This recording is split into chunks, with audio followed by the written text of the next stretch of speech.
it's, they go on and Fred gets possessed, and which is funny.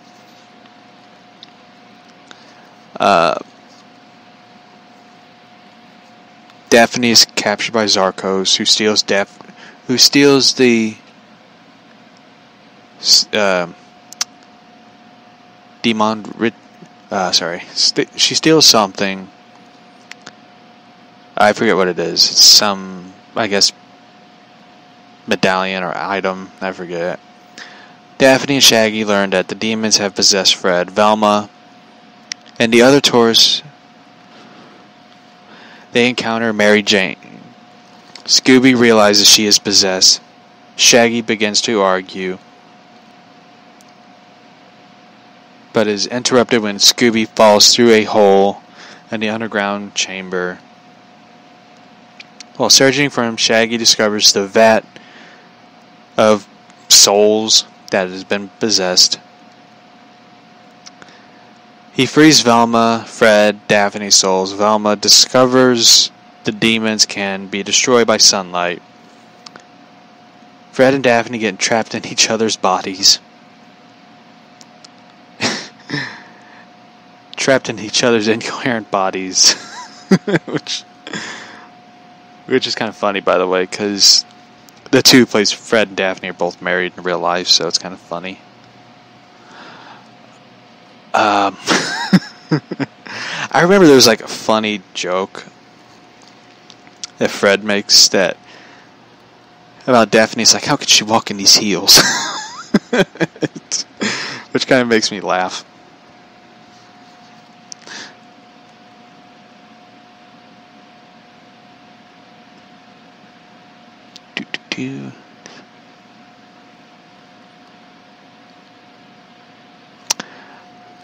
And like throughout the whole movie, it's kind of good, but when they reveal who's like the mastermind behind it, you kind of sit there and you're like, why? Because in the ending, it's revealed that Scrappy Doo, Scooby's estranged nephew, has been involved. He's the mastermind behind the whole mystery and theme park and all that, just to beat them. Like, I hated Scrappy. He's annoying, obnoxious.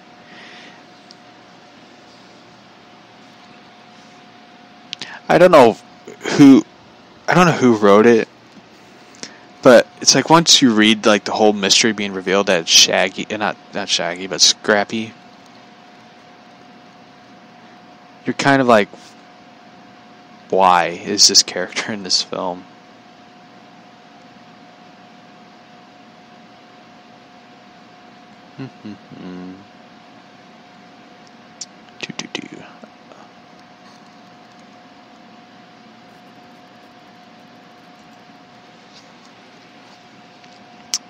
But anyway, they reveal it's Scrappy, and the theme park is saved. A mystery is solved. Scrappy and his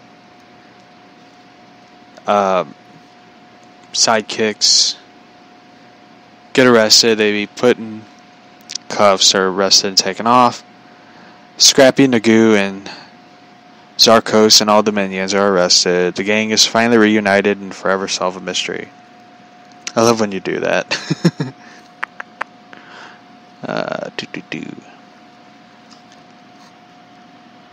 Anyway, the credits begin to roll. Shaggy and Scooby enjoy the all-you-can-eat as the deal that they were promised by the hotel. They challenge each other to a chili pepper eating contest. They both scream as smoke emerges from the hotel. I remember that one. That one cracked me up. Because like when you watch it, you can tell that Matthew Lillard, who played Shaggy, really had fun in this film. Let's see. I'm getting to the sequel they did. The Scooby-Doo Monsters Unleashed. I remember when this movie came out, The Monsters Unleashed, I sort of like didn't know what to expect of it. Like, when I saw the cover of the DVD, or DeVita, as they call it. Some people call it.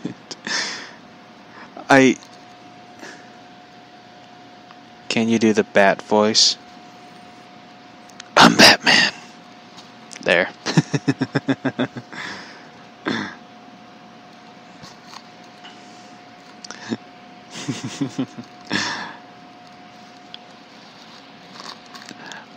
It's kind of weird though when they did the sequel, because I didn't know what to think of the thanks, you're welcome,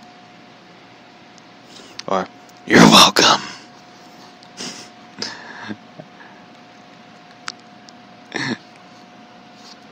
The Scooby-Doo films were written by the way, I forgot to mention this one.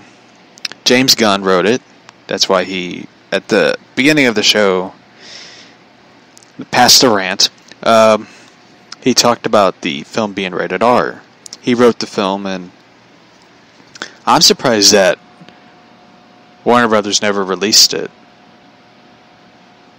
You know, that surprises me. Like, if you could release and stand by Dawn of Justice extended versions, like, why not release a rated R Scooby-Doo? I mean, you don't even have to call it Scooby-Doo. You could call it Mystery Inc. and give Winky Face the first rated R Scooby-Doo film. You know, I sounded like Bane. Oh, you think darkness is your ally? It kind of sounded like Bane, so. But anyway, James Gunn went on to write, you know, Guardians of the Galaxy Volume 2. Seth Green, of course, went on to appear in Guardians, voicing Howard the Duck. By the way, so if you didn't know that, because Seth Green appears in Scooby-Doo 2. Yes. Let's see. I'm reading, by the way, fun facts about Scooby-Doo, so.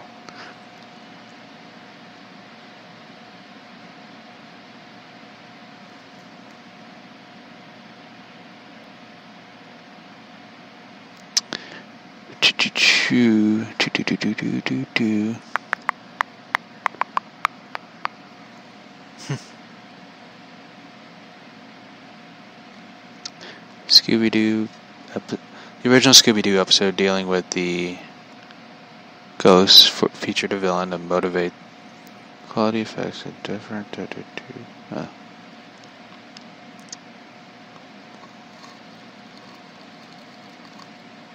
I didn't know this one. This is the Scooby-Doo 2 Monsters Unleashed, marked the fifth film that Freddie Prinze Jr. and Matthew Lillard starred in together. The four being Scooby-Doo, Summer Catch, She's All That, and Wing Commander. Oh, I remember this one. Matthew Lillard and Seth Green appeared in Without a Paddle. That is a good movie, if you ever watched it. Like, originally, Dax Shepard, who is the co-star of that film, was originally supposed to do Scoob, the new Scooby-Doo movie that they're doing, so had to burp. Let's see.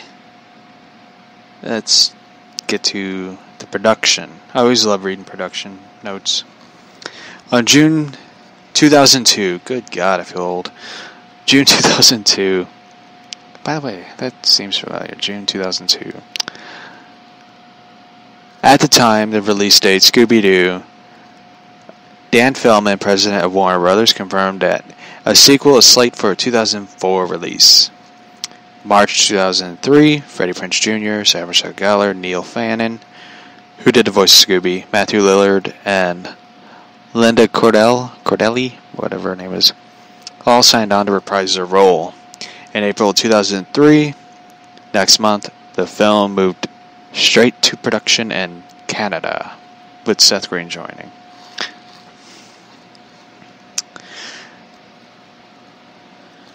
they kind of bum rushed the film when you think about it. Because as a writer, yeah, it's hard to like come up with an immediate good story like that unless you work for Marvel. Which, you know. Anyway, they like bum rushed it. It's like I hate to use the term that they rushed it, but it's like when you watch the film, the story just feels like a first draft. It's like this is the first screen draft they did, and it's no wonder the film didn't really do great at box office, you know. Following the events of the plot. Following the events of the first film, Fred, Daphne, Velma, Shaggy, and Scooby attend an opening expedition at the Coolsville Criminology Museum, celebrating their past accomplishments of catching the monsters case and display. However, the celebration is interrupted by a masked man known as the Evil Mask Figure. Really, they couldn't come up with a name?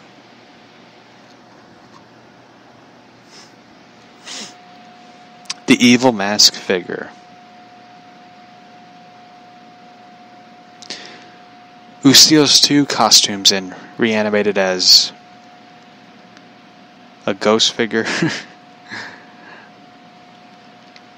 By the way, I love the film of the second one where they bring in like all the old villains of the movies, like Miner 49er and the Knight character. I forget the name of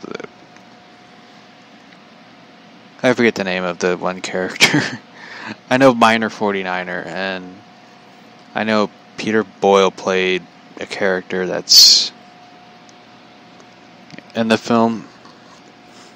Alicia Silverstone, who played Batgirl, is in the film, by the way, so didn't know that. So basically in the film, they have to figure out who's the evil mask villain, or the evil mask figure. So I like the aspect of the story where they have to like go back in time of their past cases and try to figure out who is the current villain who's stealing the costumes and all that, and like bringing back everybody. Like, I like how they bring back the old characters and stuff. Like, I thought that was so cool. And it's just, I don't know what it is. It's like they really didn't flesh out more parts of it. Like,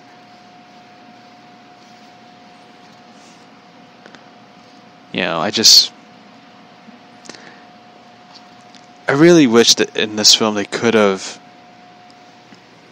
you know, turned up the darkness a bit of the film and really do like old classic references to the show with the characters. Like, they go to the theme park where they had the evil clown, the Black Knight ghost, you know.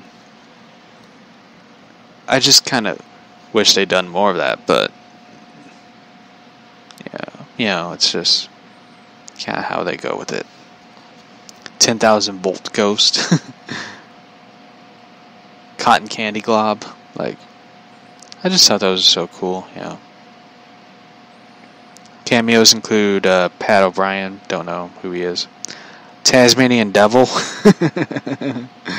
I love that one. So, Ruben Studdard. Wow, I didn't even know he appeared in that film. So, anyway, how do I rate these movies? It's kind of hard to say. Like, I look back at them with kind of enjoyment. I kind of look at them like, these are fun. But I can't wait for the new Scooby-Doo film, the Scoob. Oh shit, they did two